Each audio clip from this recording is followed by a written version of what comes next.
Pemirsa, bertemu lagi bersama saya Dita dalam podcast Harian Rakyat Sulsel. Hari ini kita mau membahas tentang seputar masjid, teman-teman, dan telah hadir bersama kita di sini ada Bapak Dr. Kiai Haji M. Ishak Samad. Beliau adalah Ketua Umum DPP Ikatan Masjid Mubalik Indonesia Muttahida atau IMIM. Di Sulawesi Selatan atau bahkan di Indonesia ini nama IMIM itu bukanlah sering pasti terdengar gitu. Oke, nah terkait dengan peran masjid nih Pak, kita membahas ini untuk info juga ke teman-teman seperti apa sih sekarang perkembangannya. Nah kalau dari Bapak bagaimana sih melihat peran masjid sejauh ini khususnya di era digital ini? Iya, baik. Assalamualaikum warahmatullahi wabarakatuh. Ya, jadi memang sekarang ini masjid selain sebagai pusat ibadah, ya fungsi utamanya kan bagaimana umat itu, khususnya umat Islam, melaksanakan ibadah dengan sebaik-baiknya hablum minallah. Tetapi juga dengan perkembangan yang ada sekarang ini, masjid tidak hanya untuk pusat ibadah saja, tetapi juga menjadi pusat pendidikan, menjadi pusat pengembangan ekonomi. Ya, bahkan ada sejumlah masjid yang melakukan kegiatan-kegiatan yang bisa untuk kemanusiaan, ya misalnya masjid tangga bencana gitu, karena kalau ada bencana terjadi di masyarakat, masjid itu dijadikan sebagai tempat untuk bernaung dan juga justru untuk tempat bagi donatur, bagi pemerintah untuk memberikan santunan kepada masyarakat yang menjadikan masjid itu sebagai tempat untuk berlindung dari bencana, misalnya bencana banjir dan seterusnya. Nah, berarti selama musim banjir kemarin di Kota Makassar ini masjid, saya lihat juga kemarin jadi tempat pengungsian. Iya, betul. Iya, seperti di daerah Antang sana ya, kemudian di daerah Katimbang sana itu masjid yang dijadikan sebagai tempat penampungan, dan di situ ada dapur umum. Kemudian ada beberapa donatur yang datang membawa santunan ke sana. Jadi ini menunjukkan bahwa masjid itu tidak hanya untuk tempat ibadah, hablum minallah ya, beribadah kepada Allah Subhanahu wa taala, tapi juga hablum minan nas, bagaimana menjalin saling menolong ya kepada umat ya yang bencana, mendapatkan bencana. Nah, selain itu memang juga diharapkan masjid itu tidak hanya bisa dimakmurkan oleh jamaah, tapi bagaimana masjid itu juga memakmurkan jamaahnya. Nah, sekarang ini memang ada masjid yang membantu kaum duafa misalnya gitu ya. Nah, jadi bagaimana agar jamaah yang datang di masjid itu terselesaikan masalah-masalahnya ya, masalah sosialnya, masalah ekonominya, sehingga memang diharapkan masjid bisa berperan ya untuk membantu masyarakat. Oke, jadi bukan hanya tempat ibadah saja, tapi bisa membantu masyarakat yang ada di sekitarnya gitu terkait masalah-masalah yang bisa diselesaikan gitu dari pihak-pihak masjid. Nah, kalau untuk peran strategisnya sendiri dalam peradaban Islam itu seperti apa Pak? Khususnya yang bisa kita lihat ya di Kota Makassar lah ya, atau di Sulawesi Selatan. Ya, jadi kalau kita bicara peradaban kan itu berkait dengan berbagai kegiatan yang dilakukan telah lama gitu ya. Nah, kalau kita melihat sejarah, misalnya pada masa Rasulullah, masjid itu bukan hanya tempat ibadah saja, tapi justru Nabi Muhammad SAW itu menjadikan masjid sebagai tempat bermusyawarah, bahkan menyusun strategi perang sekalipun, gitu ya.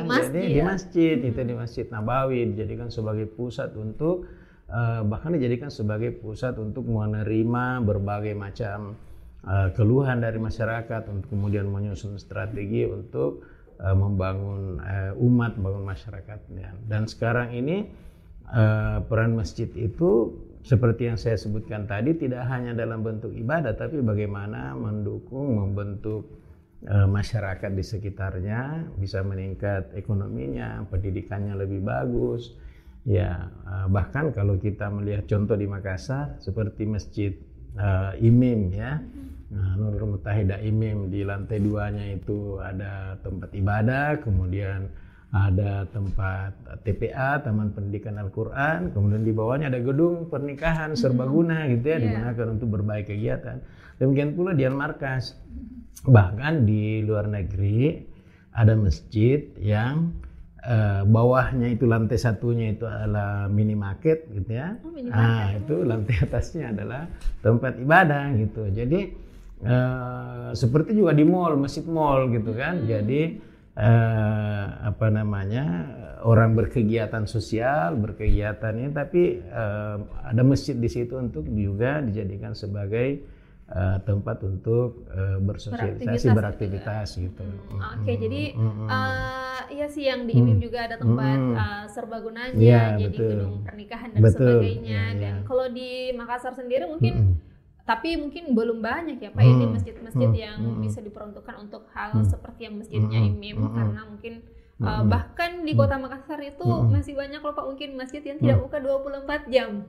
Ini memang harus aturannya memang seperti itu atau bagaimana nih Pak? Karena biasanya orang mau singgah sholat mungkin habis isya, dia lambat isyanya bisa singgah di masjid itu tutup. Ini sebenarnya aturannya seperti apa? Ya, jadi memang kan masjid itu kalau memang fungsinya hanya untuk ibadah ya, itu biasanya setelah sholat isya tutup gitu ya.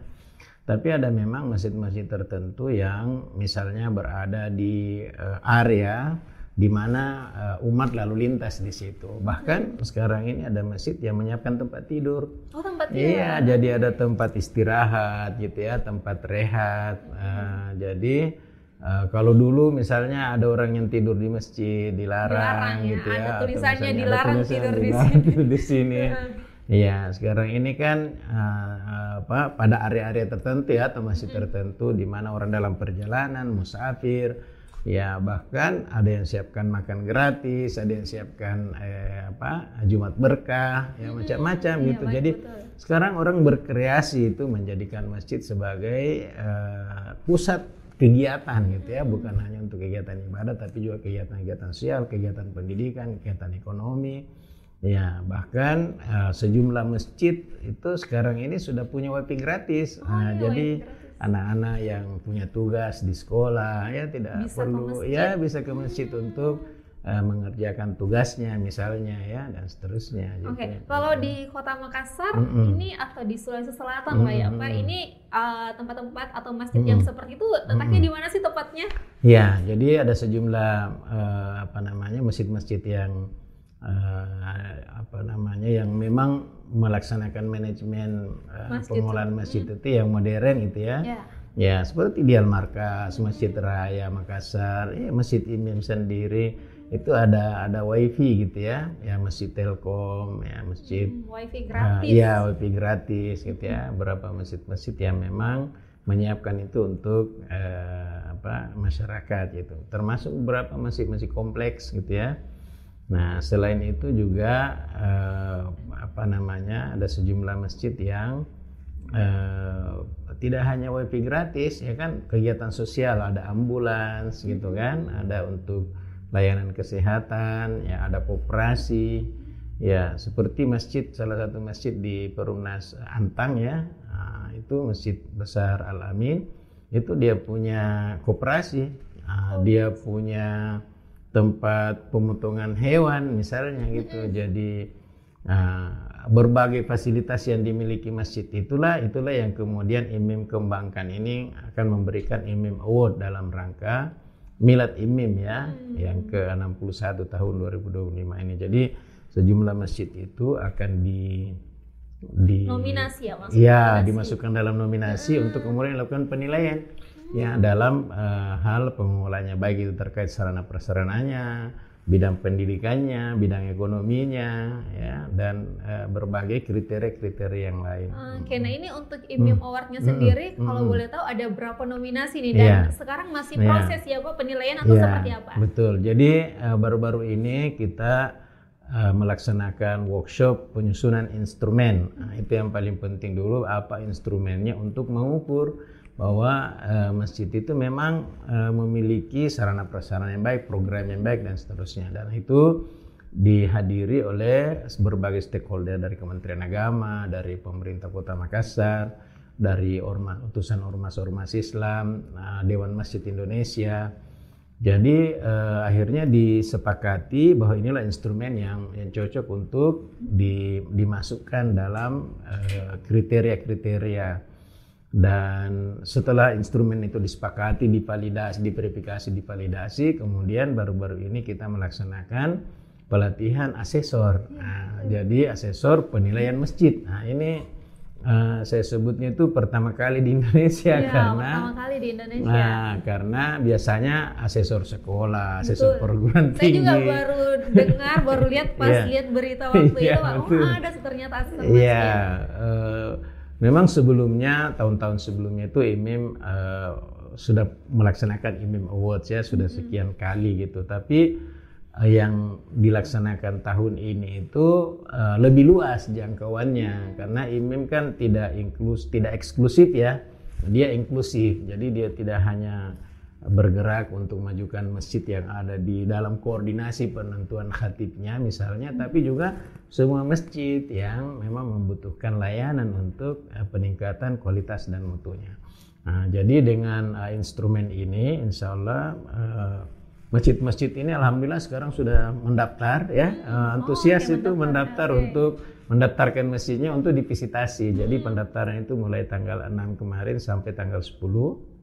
Insya Allah tanggal 14 Januari ini itu pembekalan tim asesornya untuk kemudian besoknya itu turun visitasi ke masjid-masjid yang memang sudah mendaftar untuk kemudian dilakukan penilaian ya, dan nanti penentuan akhirnya insya Allah pemenangnya nanti tanggal 24 Januari ya, di puncak milad ya, insya Allah ya. Berarti kalau sejauh ini sudah berapa banyak Pak yang mendaftar? Baru kemarin 2 hari dibuka itu sudah hampir 100 masjid ya. Dan itu kategorinya kan bukan hanya masjid yang kita katakan masjid di Kota Makassar ya, tapi ada kategori masjid mall. Nah, ada kategori masjid perguruan tinggi, ada kategori masjid instansi, kemudian ada masjid jami dan masjid besar itu di tingkat kecamatan dan kelurahan ini gitu ya. Untuk ini khusus Kota Makassar, ya, untuk tahun ini khusus Kota Makassar dulu karena ini kan Kota Makassar dulu. Kalau misalnya tahun depan itu bisa berkembang dan memang banyak pihak yang menilai ini bagus, ya bisa dikembangkan untuk Sulsel dan mungkin Indonesia gitu. Dan puncaknya kalau bisa sih puncaknya harus selalu di Makassar ya Pak, meskipun di Indonesia. Betul. Berarti ini untuk masjid-masjid yang ada di Makassar ini siap-siap menang gitu. Maksudnya bukan untuk berlomba sebenarnya, tapi apresiasi gitu ya. Betul. Jadi ini betul sekali. Jadi nanti di IMIM Award itu ada hadiah yang diberikan itu untuk 9 kategori tadi, ada Masjid Kota Makassar, kemudian ada Masjid Perguruan Tinggi, kemudian di instrumen itu ada yang nanti memperoleh pemenang untuk sarana prasarana saja misalnya. Jadi sarana prasarananya bagus, gedungnya, arsitekturnya bagus. Nah, ada juga yang misalnya dari sisi pendidikan, sosial gitu ya, kesehatan, ada yang memang dia unggul di misalnya organisasi pendanaannya gitu ya. Kemudian ada yang terkait dengan segmentasi jamaah, bahkan termasuk di dalamnya itu masjid ramah anak ya, masjid ramah perempuan, masjid ramah disabilitas. Nah, itu kategorinya, sehingga di instrumen itu mengcover itu semuanya. Dan dengan banyaknya pendaftar ini menunjukkan bahwa yang masjid-masjid di Makassar seperti itu ya, sesuai dengan kategori itu. Bukan hanya untuk tempat ibadah, tapi juga untuk hal lain gitu, untuk kemanusiaan dan lain yang dilakukan di masjid-masjid yang ada di Kota Makassar. Iya, bahkan di instrumen itu kita juga mengcover tentang kualitas imam ya, kualitas imam dan marbot masjid gitu ya. Jadi apa yang ada dalam instrumen itu adalah hal yang ideal dalam pengelolaan masjid gitu.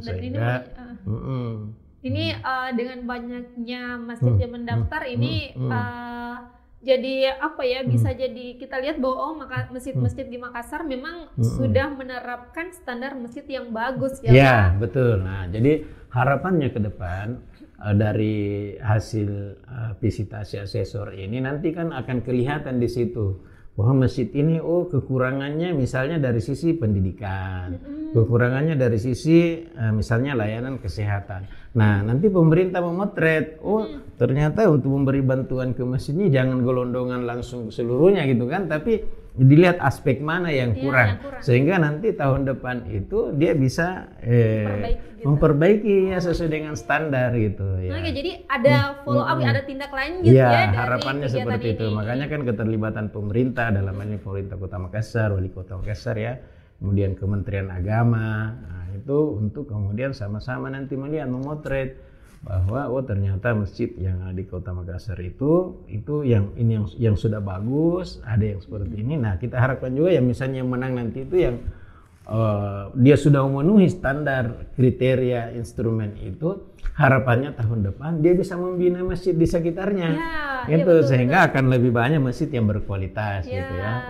Ini tujuannya mulai mulia sekali pastinya ya, karena supaya masyarakat itu bisa menggunakan masjid bukan hanya untuk tempat ibadah kembali lagi ke situ, tapi bisa untuk apapun itu ya, bahkan sampai di kesehatannya. Ini masjid-masjid di Kota Makassar akan dihadirkan hal yang seperti itu ya. Jadi kan masjid itu pasti terdekat gitu ya, mungkin lebih dekat masjid daripada puskesmas. Nah, ini mungkin kan dicoba mungkin juga bisa kerjasama begitu ya. Misalnya ada masjid yang berdekatan dengan puskesmas, ya tidak perlu masjid bikin klinik di situ, nanti mematikan ini ya. Tapi bagaimana bekerja sama gitu ya, sehingga jamaah masjid itu bisa sehat ya, bisa lebih makmur dan seterusnya. Oke. Nah, kalau terkait dengan teknologi nih Pak ya, digitalisasi sekarang 2025, sekarang semua serba canggih begitu. Nah, yang khusus untuk masjid sendiri seperti apa nih Pak perkembangan masjid terkait dengan teknologi dan digitalisasi? Ya, jadi memang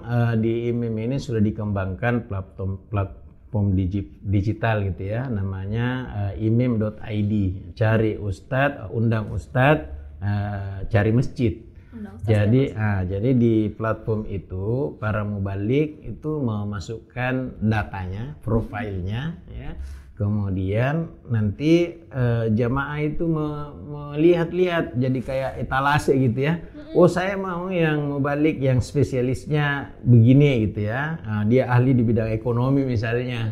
Nah, maka dia bisa menggunakan platform itu, dia kontak gitu ya, atau dia booking gitu, dia undang melalui imim.id itu, kemudian nanti secara otomatis itu langsung connect ke WA-nya sang mubalik.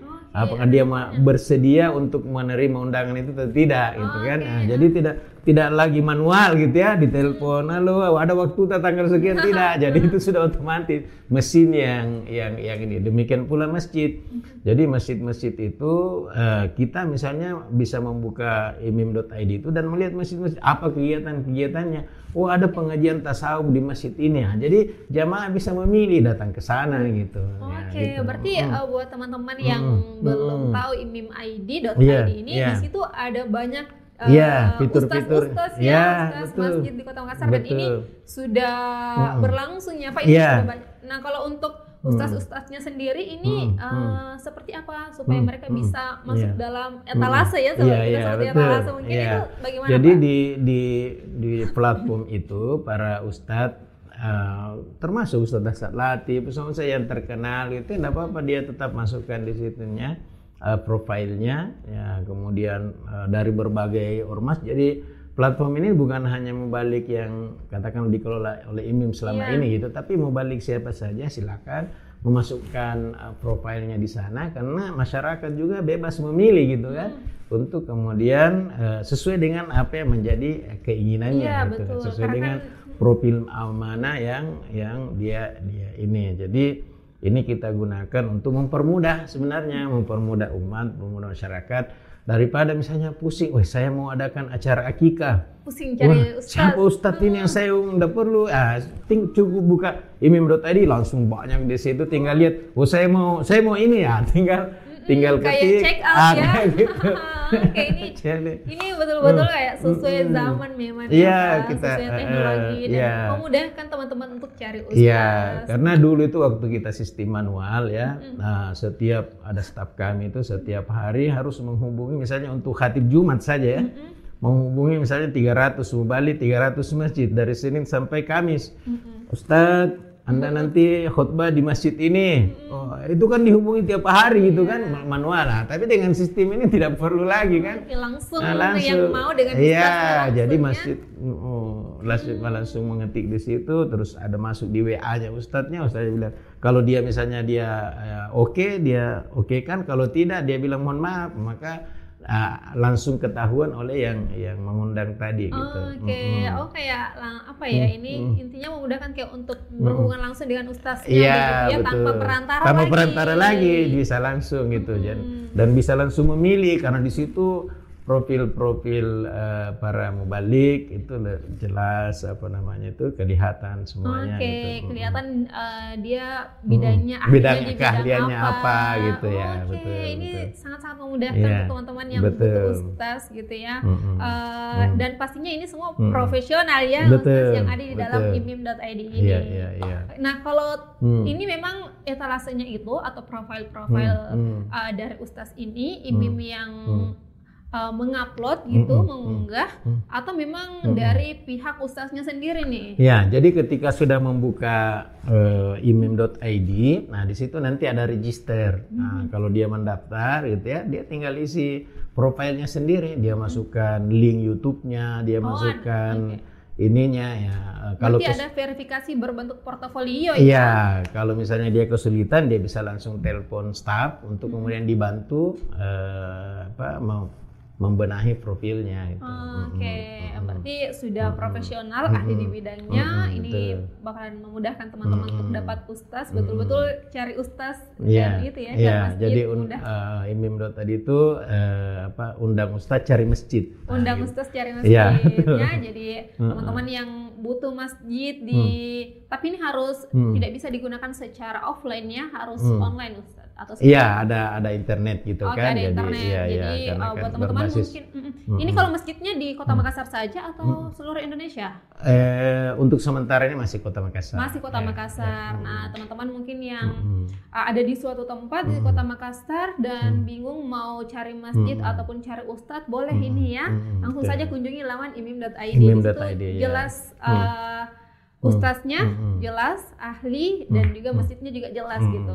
Tapi mungkin setelah Imim Award nanti bakalan ada ini ya di masjid-masjid itu, di sini masjid ada bisa untuk kajian seperti ini, ada layanan seperti ini, atau sekarang sudah ada di dalam. Jadi memang di imim.id itu di etalase masjid sudah ada jadwal di situ. Masjid sudah mencantumkan di sini setiap hari Kamis misalnya ba'da asar ada kajian tentang apa gitu. Misalnya di imim sendiri, masjidnya imim ya. Nah, itu akan kajian fikih perempuan misalnya, itu kerjasama dengan majelis ulama gitu. Itu kelihatan kalau kita buka imim.id ini. Iya, itu jadi kelihatan jadwal masjid-masjid mana yang melakukan kajian-kajian gitu ya. Jadi lebih lengkap dari Google Maps ya. Karena Google Maps mungkin mengarahkan, tapi kalau di imim.id ini jelas di masjid itu ada kegiatan seperti apa, ada layanan seperti apa. Wah, ini canggih sekali sih. Alhamdulillah. Nah, kalau sejauh ini dari Imim sendiri atau dari Bapak dan teman-teman, apa sih tantangan terbesarnya dalam mengembangkan masjid?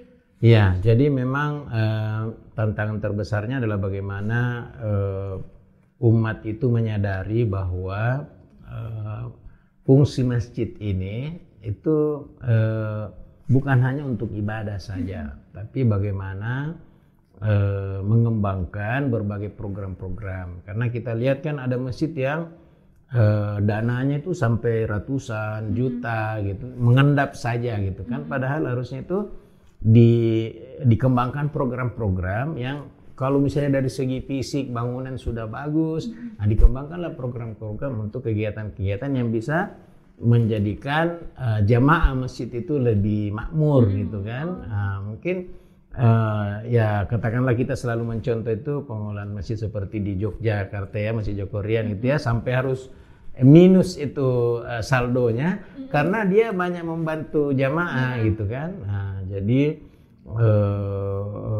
itu tantangannya gitu, karena selama ini bahkan ada masjid yang pengurus masjidnya itu menjadikan sumbangan itu hanya untuk bangunan saja, tapi kalau untuk kegiatan kajian keislaman, pengembangan pendidikan itu dianggapnya sebagai bukan pengeluaran untuk dari sumbangan ini. Artinya sumbangan ke masjid itu untuk bangunan fisiknya saja. Ya itu yang direnov terus-menerus. Jadi kalau padahal kalau sudah bagus, sudah AC, sudah nyaman di dalam gitu ya. Nah, dipikirkan lagi untuk kegiatan pengembangan sumber daya manusianya gitu, terutama umat di sekitar masjid itu untuk kemudian dimakmurkan. Jadi selama ini kan memakmurkan masjid, tapi bagaimana itu masjid memakmurkan warga sekitarnya.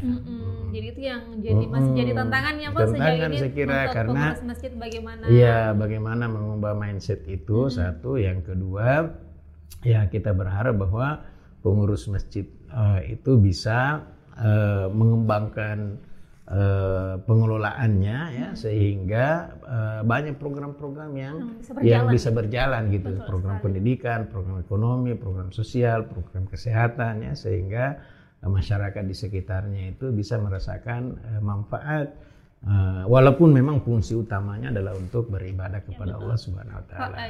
Kalau dari ini sendiri menanggapi masalah ini ya, kita anggap ini jadi masalah gitu ya, sekarang masalah bersama, bagaimana pihaknya mengatasi masalah ini terkait dengan pengelola masjid? Ya, jadi memang di IMIM kita punya program setiap bulan ada semacam diskusi bulanan ya. Nah, di situ menghadirkan para mubalik, para pengurus masjid untuk kita bicarakan bersama. Jadi ada tema-tema tertentu untuk kemudian kita kaji bersama kira-kira apa permasalahan yang dihadapi dan bagaimana solusinya, untuk kemudian bersama-sama menambah wawasan, mengembangkan pengelolaan masjidnya sehingga itu bisa lebih baik. Jadi itu satu. Jadi kita melakukan dialog gitu ya, menyampaikan gagasan-gagasan, ide-ide untuk kemudian diterapkan. Yang kedua tentu keterlibatan stakeholder gitu ya, karena IMIM tidak mungkin sendiri ya kan, harus ada keterlibatan pemerintah, ada keterlibatan ormas yang lainnya ya, ada Dewan Masjid Indonesia, ada ormas NU, Muhammadiyah, mereka juga punya mengelola masjid gitu ya. Jadi bersama-sama untuk kemudian memikirkan bagaimana pengembangan masjid ini bisa lebih baik ke depannya. Oke, jadi sudah ada dialognya, kita tunggu saja, semoga semua pengurus masjid nanti ke depannya semakin baik ya. Jadi masjid itu bukan diperuntukkan untuk tempat ibadah saja, untuk alokasi anggaran juga. Teman-teman yang mengurus masjid bisa jadi lebih tahu lagi. Ini pastinya butuh pendampingan dari Bapak dan teman-teman ya, yang juga kami harapkan gitu. Ya itulah yang kita harapkan, keterlibatan bersama dengan harapan nanti ini ada pemenang IMIM Award itu dia bisa menularkan kepada masjid-masjid yang lain untuk kemudian dia bisa kembangkan masjidnya lebih bermutu lagi ya. Iya, oke Pak. Ini menarik sekali, kita nantikan IMIM Award-nya nanti. Acara yang ditunggu-tunggu, jangan lupa teman-temannya cek IMIM nanti untuk tahu siapa sih yang menang masjid dengan kategori ini, siapa yang menang, supaya mungkin kalian punya waktu bisa jalan-jalan ke sana di sekitar Kota Makassar. Terakhir Pak, boleh closing statement-nya untuk pemirsa Harian Rakyat Sulsel? Ya, untuk para pemirsa, bersyukur kepada Allah Subhanahu wa taala ya, kan melalui Rakyat Sulsel ini kita bisa sosialisasikan bagaimana fungsi dan peran masjid untuk peradaban ke depan. Dan kita berharap bahwa insya Allah masjid itu tidak hanya dimakmurkan oleh jamaah, tapi bagaimana masjid itu juga memakmurkan jamaah yang ada di sekitarnya, sehingga fungsi masjid tidak hanya untuk beribadah kepada Allah Subhanahu wa taala untuk menguatkan iman dan takwa, tetapi bagaimana agar masjid juga bisa berperan dalam hal pendidikan, dalam hal kegiatan sosial, dalam kesehatan ya, dan berbagai program-program lainnya untuk kemajuan peradaban umat.